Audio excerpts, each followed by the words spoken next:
Welcome back everyone to day 3 of our 12-day Yoga for Athletes challenge. I hope you've been feeling the benefits of our meditation practice from day 1 and the active yoga session on day 2. Today we shift gears and delve into a different yet equally crucial aspect of your training and recovery, and that is passive rest. In a well-rounded athletic program, just as we have these active recovery days or easier training sessions, like our yoga session on day 2, we also need dedicated time for the body to deeply rest and restore so that our body is able to repair, build back stronger, and we can get back to training sooner. And so today we will be doing Yin Yoga, which is where we hold more passive poses for longer periods of time, typically 3 to 5 minutes. And for that reason, we may make use of props to help support us to hold these poses for these longer periods of time. And also allows us to be more passive so that we're not engaging the muscles so much. This Yin Yoga practice is going to play a key role in your recovery, as it's going to help you to consciously shift into the parasympathetic nervous system state, which is our rest and digest mode. This is absolutely essential for healing, tissue repair, and preparing your body as well as your mind to effectively return to your training. Like day 2, we will be focusing in on the lower body, specifically the hips today. We also continue to hone our skill for being better attuned to our body. And what better way to cultivate that deep listening than through the stillness and introspection that Yin Yoga offers. So, to set yourself up for your practice today, have a blanket to hand, and that's going to help provide some support. You will need some blocks as well, or books, and then some nice firm pillows will also be useful. If you have a bolster, then that is ideal, but I recognize not everyone will have access to a bolster. So some nice firm pillows, or the pillow from your sofa could also suffice.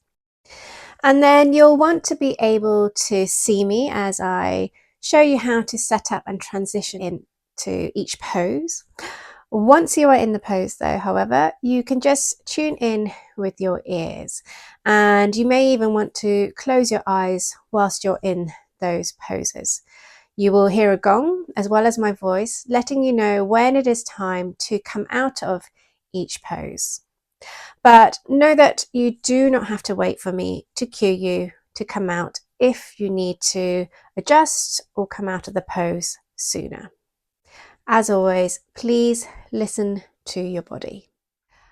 So we'll come into our first yin pose straight away and do our settling in within that first pose. So our first pose is going to be sleeping swan. So have a blanket or some blocks to hand for this. So starting on all fours, you're going to bring your left knee behind your left wrist. Shin can be bent inwards or parallel to the mat. It's going to be right on the floor, and then back leg is just straight behind you. And this is where some props may help. So you may find that your hips kind of go to one side and you're not able to remain level. So you might want to grab a blanket to place underneath that left hip, and that's going to help you keep your pelvis straight. And then grab some blocks as well, as this is going to help elevate the ground up for you. So just move those pillows out of the way. So have these blocks, because what we're going to do is we're going to slowly start to bring our body closer to the ground, but only if you feel that's what you'd like. So I'm going to start with the blocks on high and take my forearms down to the blocks. And then once you've found your yin pose, getting wriggles out the way, and we'll be here for a few minutes now. So allow yourself to arrive onto your mat now. Tuning into your breath. Using the breath to let go of all distractions, any thoughts, and allow yourself to just be present here now on your mat and with your pose.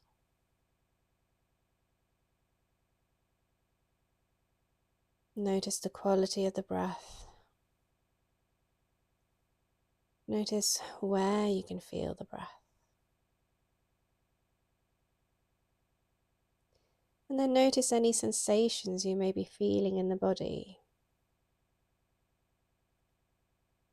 Perhaps it's in the hips. Do you feel the sensations starting to become a little stronger as you hold this pose? Or perhaps you start to feel the body releasing the tension and allowing yourself to move a little bit deeper into the pose.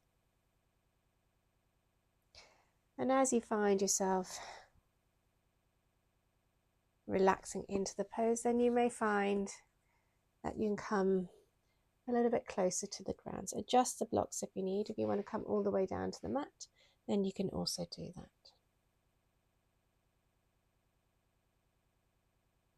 Okay, so one more breath in. One more breath out. Use the hands to bring yourself upright. And then we're going to reset in a downward dog. So taking the props off the mat for now, coming onto all fours, tucking the toes under, and then you're going to send the hips up and back into a downward dog. Just taking a chance to reset, taking any movements that feel good now before we switch to the other side. So take this opportunity to stretch out the legs as well as the spine. And then when you're ready, coming down to all fours, and then this time bringing your left knee behind the left wrist, shin on the mat. Grab a blanket if you need it to support your right hip. You may or may not need it, but it's there for you if you do, to allow you to be balanced between the two sides of your hips.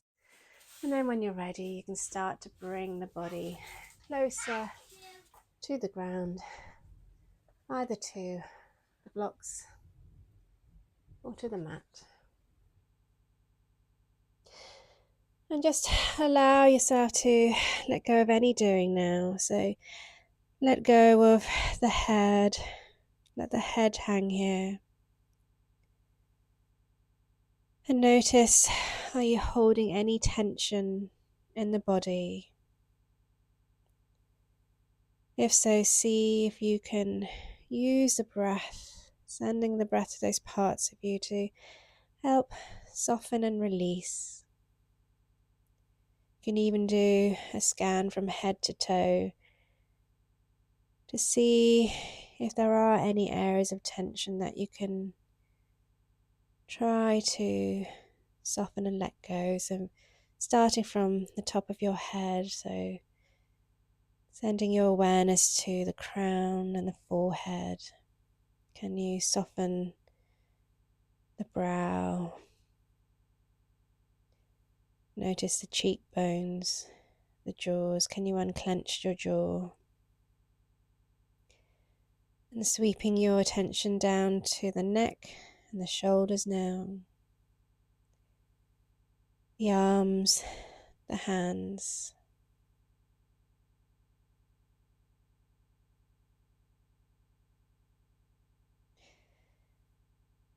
And then maybe sending all your attention all the way down to the hips, the legs, the ankles, the feet, consciously letting go of any tension as you encounter it. Okay, so we're going to come into our next pose now. So taking a reset first, coming into our downward dog. So starting tabletop, tucking the toes under, and then sending your hips back up into the upside down V shape of our downward dog to reset. Okay. Going to come into twisted deer pose now. So grab your pillows and also have your blocks to hand, because this is going to help you adjust the incline of your pillows. So you might want to have it coming upwards on an incline to begin with. You're going to have your left hip right up against the pillow. Knees are stacked on top of one another to begin with. You can either keep them here, or you can slide that top knee further down until it comes down to the mat, if it comes down to the mat, however far you want to. And then you're just going to twist the torso so that you're facing the pillow, so that you can then bring yourself down to rest on the pillow. You can hug the pillow here if you want. And then spending a couple of moments here now. This is our twisted deer. A nice twisting type of pose to get into the torso as well as into the hips. And again, notice any sensations that you may be feeling, and notice where you feel the sensation. So we're working on the torso and the hips. Maybe you feel the sensation strongest there. And then maybe notice how the sensations feel. So can you give it a color or shape or temperature?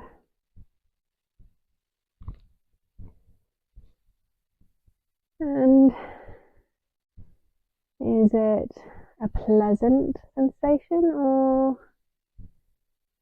is it one of discomfort? And we're not necessarily making any judgments here. We're just noticing how it feels, and also noticing the thoughts we may have associated with those sensations. Oftentimes we can apply either a positive or a negative filter to these sensations.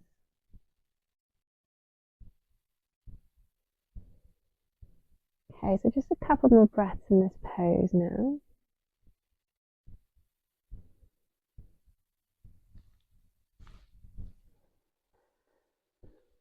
See if you can really surrender down to the props with every breath, relaxing those muscles. Okay.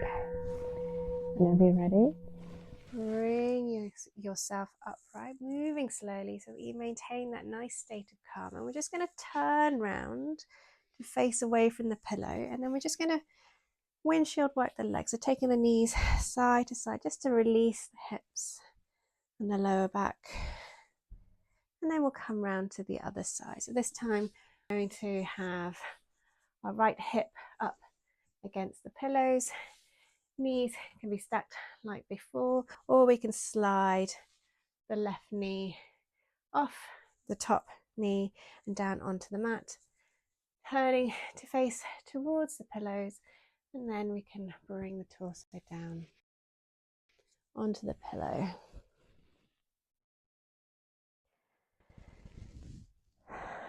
And then again, notice how this feels. Notice how the two sides feel. Maybe one side feels tighter. Perhaps you're finding this side easier, or perhaps you find it more challenging. And again, we're just noticing and observing. The two sides of our body are often not the same.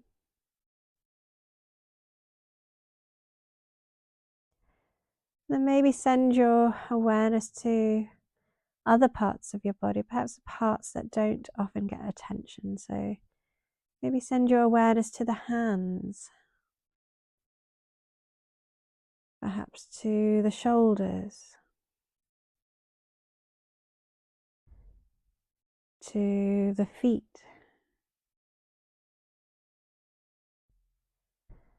And whenever we're feeling strong sensations, especially those that are feeling unpleasant, sometimes what we can do is just send our awareness to the parts of ourselves that are a little bit quieter, so there's no sensation or there's no negative type of sensation.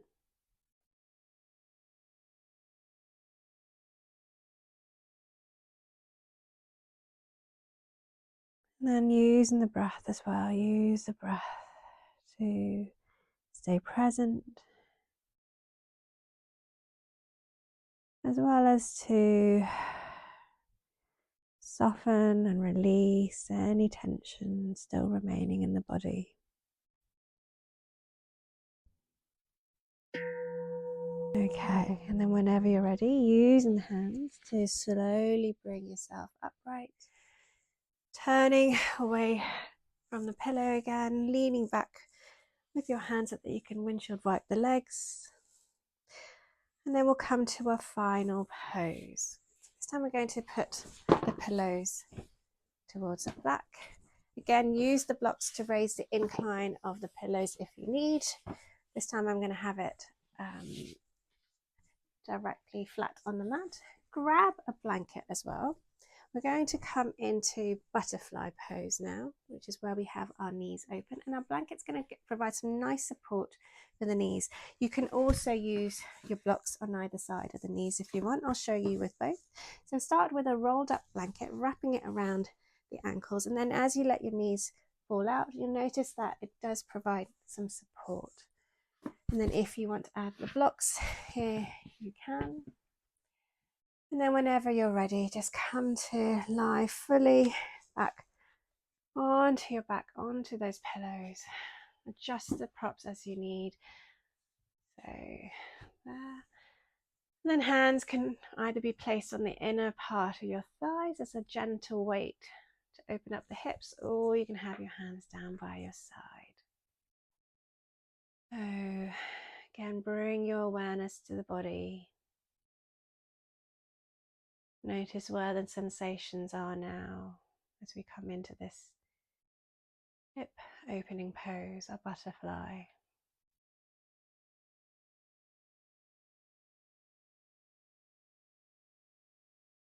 And notice again, what does the sensation feel like? How would you describe it?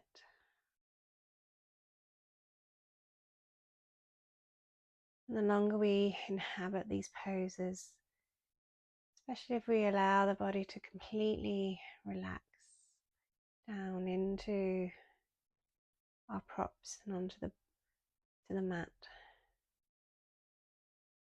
we let go of any muscular doing, then we'll find that the fascia starts to unravel.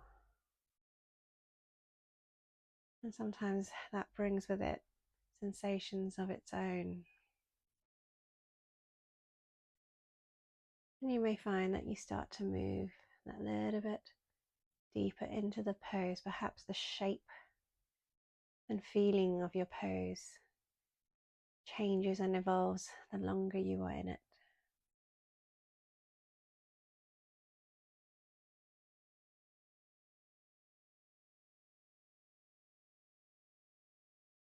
So one last breath in, one last breath out. Using the hands to bring the knees together. Then coming to one side to roll off your bolster, we're going to come into our last final resting pose now, our shavasana. So you're welcome to just come to lie all the way down on your back. I'm going to use my pillows here underneath the knees here, like so. And this is going to help release any tension in the lower back. And if you want to grab the blanket to support the head, you can as well. So coming into a final pose now, our shavasana. So legs wide, palms away from the body, facing upwards. Make any adjustments that you need now. And then when you're ready, just close the eyes and just absorb the effects of your practice now. No more doing to be done. The only thing you need to do now is just be here. Be present for a few more moments before you move on with your day. And just breathe. Just be with the breath.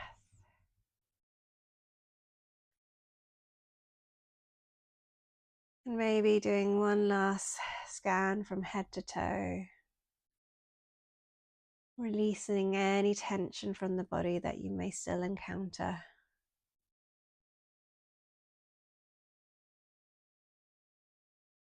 And then just let it all go now.